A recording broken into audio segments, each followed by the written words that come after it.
राधे राधे दोस्तों, जय श्री कृष्णा। तो आइए श्रवण करते हैं वैभव लक्ष्मी व्रत कथा। एक बड़ा शहर था। इस शहर में लाखों लोग रहते थे। पहले के जमाने के लोग साथ साथ रहते थे और दूसरे के काम आते थे। पर नए जमाने के लोगों का स्वरूप ही अलग सा है। सब अपने अपने काम में रत्न रहते हैं। किसी को किसी की परवाह नहीं। घर के सदस्यों को भी एक दूसरे की परवाह नहीं होती। भजन कीर्तन, भक्त भाव, दया माया, परोपकार जैसे संस्कार कम हो गए थे। शहर में बुराइयां बढ़ गई थी। शराब, जुआ, रेस, व्यभिचार, चोरी, डकैती वगैरह बहुत से गुनाह शहर में होते थे। कहावत है कि हजारों निराशा में एक अमर आशा छिपी हुई है। इसी तरह इतनी सारी बुराइयों के बावजूद शहर में कुछ अच्छे लोग भी रहते थे। ऐसे अच्छे लोगों में शीला और उसके पति की गृहस्थी मानी जाती थी। शीला धार्मिक प्रकृति की थी और संतोषी थी। उनका पति भी विवेकी और सुशील था। शीला और उनका पति ईमानदारी से जीते थे। वे किसी की बुराई नहीं करते थे और प्रभु भजन में अच्छी तरह समय व्यतीत कर रहे थे। उनकी गृहस्थी आदर्श गृहस्थी और शहर के लोग उनकी गृहस्थी की सराहना करते थे। शीला की गृहस्थी इसी तरह खुशी खुशी चल रही थी। पर कहा जाता है कि कर्म की गति अकल है। विधाता के लिखे लेख को कोई नहीं समझ सकता। इंसान का नसीब पल भर में राजा को रंक और बना देता है और रंक को राजा। शीला के पति के अगले जन्म के कर्म भोगने के लिए बाकी रह गए थे कि वह बुरे लोगों से दोस्ती कर बैठा। वह जल्द से जल्द करोड़पति होने के ख्वाब देखने लगा। इसीलिए वह गलत रास्ते पर चढ़ गया और करोड़पति की बजाय रोडपति बन गया। यानी रास्ते पर भटकते भिखारी जैसी उसकी हालत हो गई थी। शहर में शराब, जुआ, रेस, चरस, गांजा वगैरह बातें फैली हुई थी। उसमें शीला का पति भी फंस गया। दोस्तों के साथ उसे भी शराब की आदत हो गई। जल्द से जल्द पैसे वाला बनने की लालच में दोस्तों के साथ रेस, जुआ भी खेलने लगा। इस तरह बचाई हुई धनराशि, पत्नी के गहने, सब कुछ रेस जुए में गंवा दिया था। इसी तरह एक वक्त ऐसा भी था कि वह सुशील पत्नी शीला के साथ मजे से रहता था और प्रभु भजन में सुख शांति से वक्त व्यतीत कर रहा था। उसके बजाय घर में दरिद्रता और भुखमरी फैल गई। सुख के खाने की बजाय दो वक्त के भोजन के लाले पड़ गए और शीला के पति की गालियां खाने का वक्त आ गया था। शीला सुशील और संस्कारी थी। उसको पति के बर्ताव से बहुत दुख हुआ, किंतु वह भगवान पर भरोसा करके बड़ा दिल रख कर दुख सहने लगी। कहा जाता है कि सुख के पीछे दुख और दुख के पीछे सुख आता है। इसीलिए वह दुख के बाद सुख आएगा ही, ऐसा श्रद्धा के साथ शीला प्रभु भक्त में लीन रहने लगी। इस तरह शीला असह दुख सहते सहते प्रभु भक्त में वक्त बिताने लगी। अचानक एक दिन दोपहर को उनके द्वार पर किसी ने दस्तक दी। शीला सोच में पड़ गई कि मुझे जैसे गरीब के घर इस वक्त कौन आया होगा। फिर शीला द्वार पर आए हुए अतिथि का आदर करना चाहिए, ऐसे आर्य धर्म के संस्कार वाली शीला ने खड़े होकर द्वार खोला। देखा तो एक माँ जी खड़ी थी। वे बड़ी उम्र की लग रही थी, किंतु उनके चेहरे पर अलौकिक तेज निखर रहा था। उनकी आंखों में से मानो अमृत बह रहा था। उनका भव्य चेहरा करुणा और प्यार से छलकता था। उनको देखते ही शीला के मन में अपार शांति छा गई। वैसे शीला इस माँ जी को पहचानती न थी, फिर भी उसको देखकर शीला के रोम रोम में आनंद छा गया। शीला माँ जी को आदर के साथ घर में ले आई और घर में बैठाने के लिए कुछ भी नहीं था, अतः शीला ने संकुचा कर एक फटी हुई चादर पर उनको बिठाया। माँ जी ने कहा, क्यों शीला, मुझे पहचाना नहीं? शीला के संकुचा कर कहा, माँ, आपको देखते ही बहुत खुशी हो रही है, बहुत शांति हो रही है। ऐसा लगता है कि मैं बहुत दिनों से आपको ढूंढ रही थी। वे आप ही हैं, पर मैं आपको पहचान नहीं सकती। माँ जी ने हंसकर कहा, क्यों भूल गई? हर शुक्रवार को लक्ष्मी जी के मंदिर में भजन कीर्तन होते हैं, तब वहाँ आती है। वहाँ हर शुक्रवार को हम मिलते हैं। पति गलत रास्ते पर चढ़ा गया, तब से शीला बहुत दुखी हो गई।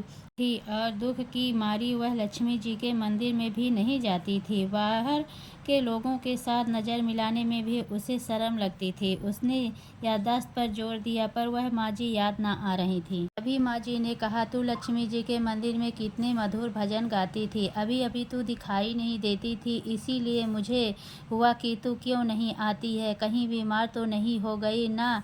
ऐसा सोचकर मैं तुझे मिलने चली आई हूँ। माँ जी के अति प्रेम भरे शब्द से शीला का हृदय पिघल गया। उसकी आंखों में आंसू आ गए। माँ जी के सामने वह बिलख बिलख कर रोने लगी। यह देखकर माँ जी की शीला के नज़दीक सरके और उसकी सशक्ति पीठ पर प्यार भरा हाथ फेर कर अस्ना देने लगे। माँ जी ने कहा, बेटी, सुख और दुख तो धूप और छाँव जैसे होते हैं। सुख के पीछे दुख आता है तो दुख के पीछे सुख भी आता है। धैर्य रखो बेटी। और तुझे क्या परेशानी है? तेरे दुख का बात मुझे सुना, तेरा मन भी हल्का हो जाएगा और तेरे दुख का कोई उपाय भी निकल जाएगा। माँ जी की बात सुनकर शीला के मन को शांति मिली। उसने माँ जी से कहा, माँ जी, मेरी गृहस्थी में भरपूर सुख और खुशियाँ थी। मेरे पति भी सुशील थे। भगवान की कृपा से पैसे की बात में भी हमें संतोष था। हम शांति से गृहस्थी चलाते थे, ईश्वर भक्त में अपना वक्त बिता करते थे। एकाएक हमारा भाग्य हमसे रूठ गया। मेरे पति के बुरी दोस्ती हो गई। बुरी दोस्ती की वजह से वे शराब, जुआ, रेस, चरस, गांजा वगैरह शराब आदतों के शिकार हो गए और उन्होंने सब कुछ गंवा दिया और हम रास्ते के भिखारी जैसे बन गए। यह सुनकर माँ जी ने कहा, सुख के पीछे दुख और दुख के पीछे सुख आता रहता है। ऐसा भी कहा जाता है कि कर्म की गति न्यारी होती है। हर इंसान को अपने कर्म भुगतने पड़ते हैं, इसीलिए तू चिंता मत कर। अब तू कर्म भुगत चुकी है, अब तुम्हारे सुख के दिन अवश्य आएंगे। तू तो माँ लक्ष्मी जी की भक्त है। माँ लक्ष्मी तो प्रेम और करुणा के अवतार हैं। वे अपने भक्तों पर हमेशा ममता रखती हैं। इसीलिए तू धैर्य रख के माँ लक्ष्मी जी का व्रत कर, इससे सब कुछ ठीक हो जाएगा। माँ लक्ष्मी जी का व्रत करने की बात सुनकर शीला के चेहरे पर चमक आ गई। उसने पूछा, माँ लक्ष्मी जी का व्रत कैसे किया जाता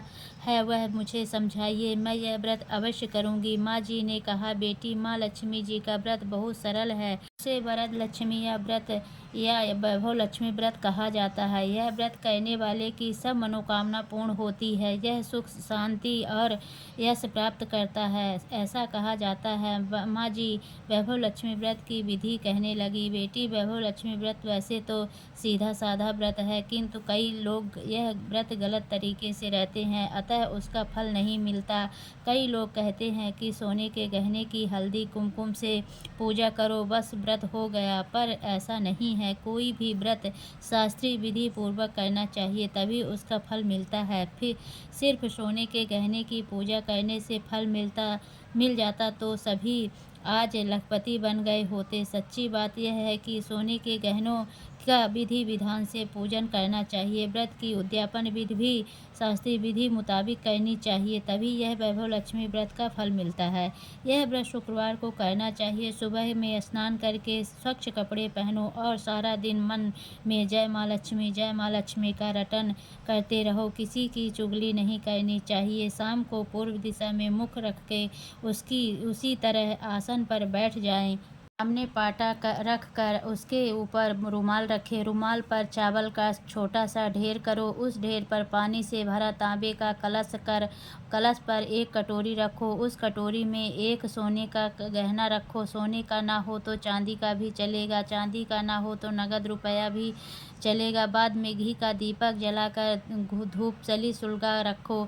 माँ लक्ष्मी के बहुत स्वरूप हैं और माँ लक्ष्मी को श्री यंत्र अति प्रिय है, अतः वैभव लक्ष्मी में पूजन विधि करते वक्त सर्वप्रथम श्री यंत्र और लक्ष्मी जी के विविध स्वरूपों का सच्चे दिल से दर्शन करो। उसके बाद लक्ष्मी स्तवन का पाठ करो। बाद में कटोरी में रखे हुए गहने या रुपयों को हल्दी, कुमकुम और चावल चढ़ाकर पूजा करो और लाल रंग का फूल चढ़ाओ। शाम को कोई मीठी चीज़ बनाकर उसका प्रसाद रखो। ना हो सके तो शक्कर या गुड़ भी चल सकता है। फिर आरती करो। 11 बार सच्चे हृदय से जय माँ लक्ष्मी बोलो। बाद में 11 और 21 शुक्रवार या व्रत रखने का दृढ़ संकल्प माँ के सामने करो और आपकी जो मनोकामना हो वह पूरी करने को माँ लक्ष्मी जी के विनती करो, फिर माँ का प्रसाद बांट दो और थोड़ा सा प्रसाद अपने लिए रखो। अगर आप में शक्ति हो तो सारा दिन उपवास रखो और सिर्फ प्रसाद खाकर शुक्रवार करो। न शक्ति हो तो एक बार शाम को प्रसाद ग्रहण करते समय खाना खा लो। अगर थोड़ी शक्ति भी ना हो तो 2 बार भोजन कर सकते हो। बाद में कटोरी में रखा गहना रुपया ले लो, कलश का पानी तुलसी की क्यारी में डाल दो और चावल पक्षियों में डाल दो। इसी तरह शास्त्रीय विधि अनुसार व्रत करने से उनका फल अवश्य मिलता है। इस व्रत के प्रभाव के से सब प्रकार की विपत्ति दूर होकर आदमी मालामाल हो जाता है। संतान न हो उसे संतान की प्राप्ति होती है। सौभाग्यशाली स्त्री का सौभाग्य अखंड रहता है। कुमारी लड़की को मनभावन पति मिलता है। शीला यह सुनकर आनंदित हो गई और पूछा, माँ, आपने वैभव लक्ष्मी व्रत की जो शास्त्रीय विधि बताई है वैसे मैं अवश्य करूँगी, किंतु उसकी उद्यापन विधि भी किस तरह है करनी चाहिए यह भी कृपा करके मुझे समझाइए। माँ जी ने कहा, 11 या 21 जो मन्नत मानी हो उतने शुक्रवार यह वैभव लक्ष्मी व्रत पूरी श्रद्धा और भावना से करना चाहिए। व्रत के आखिरी शुक्रवार को जो शास्त्रीय विधि अनुसार उद्यापन विधि करनी चाहिए वह मैं तुझे बताती हूँ। आखिरी शुक्रवार को खीर या नैवेद्य रखो। पूजन विधि हर शुक्रवार को करते हैं वैसे ही करना चाहिए। पूजन विधि के बाद श्रीफल फोड़ो और कम से कम 7 कुमारी या सौभाग्यशाली स्त्रियों को कुमकुम का तिलक करके सत्य संगम की वैभव लक्ष्मी व्रत की एक पुस्तक उपहार में देनी चाहिए और सबको खीर का प्रसाद देना चाहिए। फिर धन लक्ष्मी स्वरूप वैभव लक्ष्मी स्वरूप माँ लक्ष्मी जी की छवि को प्रणाम करें और माँ लक्ष्मी का यह स्वरूप वैभव देने वाला प्रणाम करके मन ही मन भावुकता से माँ की प्रार्थना करते हुए वक्त कहें कि हे माँ धन लक्ष्मी, हे माँ वैभव लक्ष्मी, मैंने सच्चे हृदय से आपका वैभव लक्ष्मी व्रत पूर्ण किया है, तो हे माँ हमारी मनोकामना पूर्ण करो, हमारा सबका कल्याण करो। जिसे संतान ना हो उसे संतान देना, सौभाग्यशाली स्त्री का सौभाग्य अखंड रखना, कुंवारी लड़की को मनभावन पति देना। आपका यह चमत्कारी वैभव लक्ष्मी व्रत जो करे उनकी सभी विपत्ति दूर करना, सबको सुखी रखना। हे माँ आपकी महिमा अपरंपार है। इस तरह माँ की प्रार्थना करके माँ लक्ष्मी जी का धन लक्ष्मी स्वरूप को भाव से वंदन करो। माँ जी के पास से वैभव लक्ष्मी व्रत की शास्त्रीय विधि सुनकर शीला भाविभोर हो उठी। उसे लगा कि मानो सुख का रास्ता मिल गया है। उसने आंखें बंद करके मन ही मन उसी क्षण संकल्प लिया कि हे माँ वैभव लक्ष्मी, माँ मैं भी माँ जी के कहे मुताबिक श्रद्धा से शास्त्रीय विधि अनुसार वैभव लक्ष्मी व्रत 21 शुक्रवार तक करूँगी और व्रत की शास्त्रीय विधि अनुसार उद्यापन विधि भी करूँगी। शीला ने संकल्प करके आंखें खोली तो सामने कोई नहीं था। वह विस्मित हो गई कि माँ जी कहाँ गई। यह माँ जी दूसरा कोई नहीं था, इसीलिए अपने भक्त को रास्ता दिखाने के लिए माँ लक्ष्मी देवी माँ जी के स्वरूप धारण करके शीला के पास आई थी। दूसरे दिन शुक्रवार था। सवेरे स्नान करके स्वच्छ कपड़े पहन कर शीला मन ही मन श्रद्धा से और पूरे भाव से जय माँ लक्ष्मी का रटन कर रही थी। सारा दिन किसी की चुगली नहीं की। शाम हुई तब हाथ पांव मुंह धो कर शीला पूर्व दिशा में मुख करके बैठी। घर में पहले बहुत सोने का गहना था, लेकिन पति गलत रास्ते पर चलने के कारण सभी गहने गंवा दिए थे, पर नाक की कील बची हुई थी। नाक की कील चुन्नी निकालकर उसे धोकर शीला ने कटोरी पर सामने पाटे पर रखा रुमाल का एक ढेर बनाया, मुट्ठी भर चावल का ढेर किया, उस पर तांबे का कलश पानी भर कर रखा। उसने ऊपर चुन्नी वाली कटोरी रखी। फिर माँ जी के कहे मुताबिक शास्त्रीय विधि अनुसार वंदन स्तवन पूजन वगैरह किया और घर में थोड़ी शक्कर थी वह प्रसाद में रखकर वैभव लक्ष्मी व्रत किया। यह प्रसाद पहले पति को खिलाया। प्रसाद खाते ही पति के स्वभाव में फर्क पड़ गया। उस दिन उसने शीला को मारा नहीं, सताया भी नहीं। शीला को बहुत आनंद हुआ। उनके मन में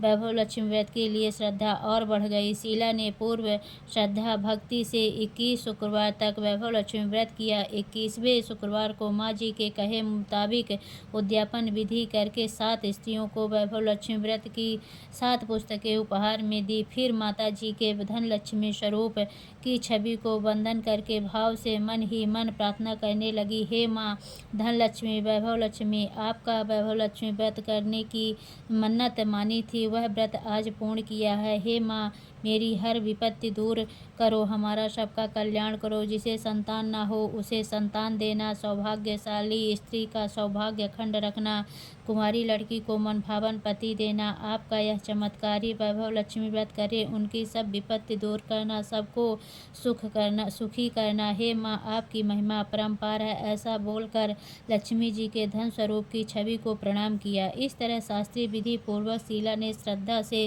व्रत किया और तुरंत ही उसे फल मिला। उसका पति गलत रास्ते पर चला गया था, वह अच्छा आदमी हो गया और कड़ी मेहनत करके व्यवसाय करने लगा। वह माँ जी वैभव लक्ष्मी व्रत के प्रभाव से उसको ज़्यादा मुनाफा होने लगा। उसने तुरंत शीला के गिरवी गहने छुड़ा लिए और घर में धन की बाढ़ सी आ गई। घर में पहले जैसे सुख शांति छा गई। वैभव लक्ष्मी व्रत का प्रभाव देखकर मोहल्ले की दूसरी स्त्री की भी विधि पूर्वक वैभव लक्ष्मी व्रत करने लगी। हे माँ धन लक्ष्मी, आप जैसे शीला पर प्रसन्न हुई, उसी तरह आपका व्रत करने वाले सब पर प्रसन्न होना, सबको सुख शांति देना। जय धन लक्ष्मी माँ, जय वैभव लक्ष्मी माँ।